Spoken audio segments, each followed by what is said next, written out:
Thanks, Cian. And maybe I can kill two stones with one bird in terms of getting an answer to my previous question, because shared island, shared vaccine, because that would be quite an immediate way of giving us common cause, north and south, to deal with the pandemic and to get us out of the cycle of lockdown. So I think you should take very seriously that. And as I said earlier, and I would like to hear your response on this, the question of intellectual property rights surrounding vaccines is already emerging as a potential block to the rollout of vaccines. Now, Ireland, north and south, is in quite a strong position to influence this because of our relationship with the new American president and because of the significant location of the pharma industry in this country. And I think we need to be saying, as the United Nations is saying at the moment, that intellectual property rights, i.e. protections around making profit from new scientific technologies, should simply not apply in the face of a pandemic and the urgent need to roll out the vaccine. And I think we should discuss this with our northern counterparts and indeed with the US President. And I'd like to hear, do you agree that profit and intellectual property rights should not get in the way of the rollout of the vaccine? And just to finally add, I did meet the Ireland Futures Group recently, and I was very pleased to meet them. And I do think their proposal about an all-Ireland Constitutional Assembly on Ireland's future and on uniting the island on a different basis. And it has to be a different Ireland, a better Ireland, not just the amalgamation of the two existing states so damaged by partition, but about a new future. But we'd be making a damn good start if we worked on actually delivering a solution to the pandemic around the issue of the vaccine, but making sure big business doesn't get in its way. Taoiseach, now we have 6 minutes for a response.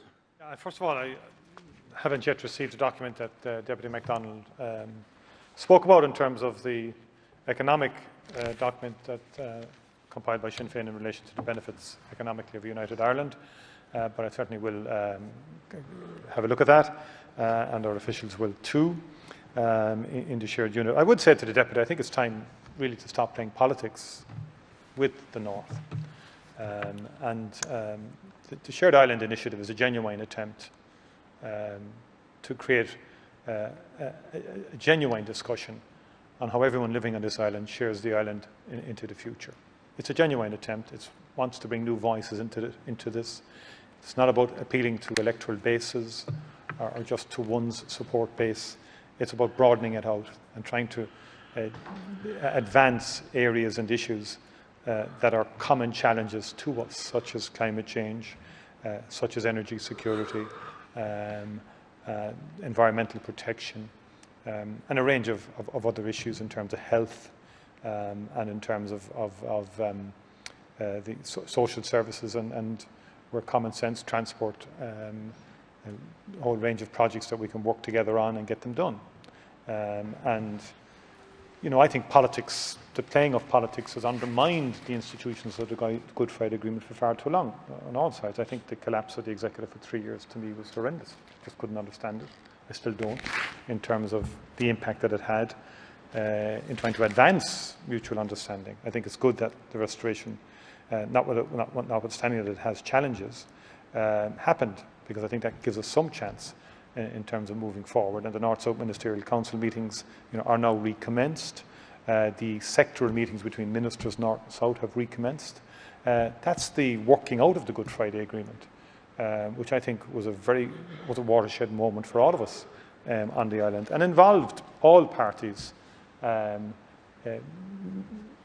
applying themselves pragmatically to constitutional change, which we did at the time, and there was an all-island referendum, which voted through the Good Friday Agreement itself, and put in stone then the institutions of the Good Friday Agreement, which are important in terms of advancement, in terms of North-South relations, and in terms of bringing together the two traditions on the island of Ireland.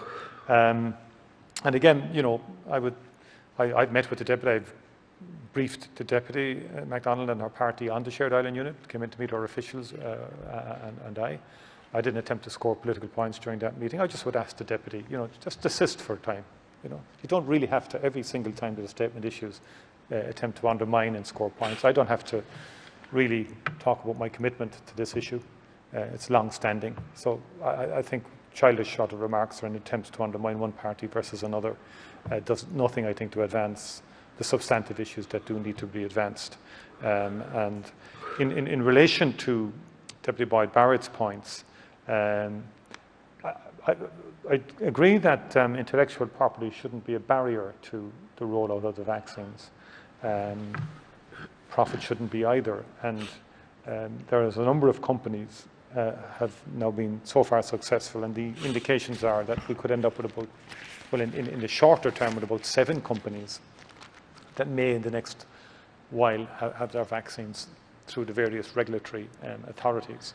Oxford AstraZeneca actually is an interesting candidate which has been well supported by the government of the United Kingdom, and we through the European Union have entered into a pre-purchase agreement there as well. Now their vaccine would be far more distributable across the world because of it doesn't have the same temperature conditionality attached to it, and so that makes that a very powerful potential vaccine for the wider, for Africa and for other continents. The World Health Organization have been developing and seeking funding from world governments to fund the provision of vaccines on a global basis, and that fund could be more generously supported by governments.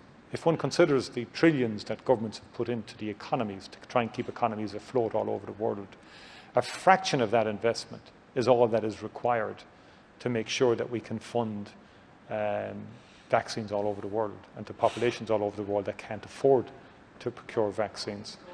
And that in itself, in my view, would do more. Obviously, its fundamental role would be to protect populations, but it would also be the fastest way to reigniting the global economy. Companies, yes, can also play their role, and my understanding is that some companies will play their role in terms of sharing the data and so on in relation to this. But I think the overarching priority has to be to get the vaccines out there. We have signed up for 3 at the moment, the Pfizer-BioNTech, and with the Oxford AstraZeneca, Moderna, and we'll continue to work, obviously, in line, and will be aligned, to the European Commission's pre-purchase agreements that they're engaging with various companies on to make sure that we have the maximum vaccines. We have a national task force, and of course we will work with the authorities in Northern Ireland. They obviously will be liaising with the UK public health system as well in terms of vaccines through the NHS. But again, the ideal obviously is that the entire island is vaccinated as quickly as possible, and that people will take up the vaccines on an all-island basis. Thank you, Taoiseach. Because it is a very important development in terms of our fight against COVID-19. Thank you very